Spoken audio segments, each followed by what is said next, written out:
కృప తప్ప వేరొకటి లేదయా, నీ మనస్సులో నేనుంటే చాలయా.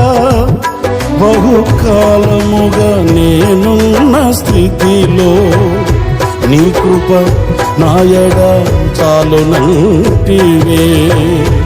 నీ అరచేతిలో నన్ను చెప్పుకుంటివి, నాకేమి కోదువా. ఈ స్తుతి మహిమలు నీకే చెల్లించెదను జీవితాంతము.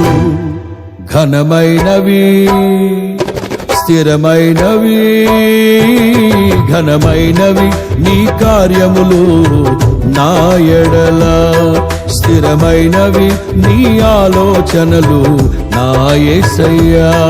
ఘన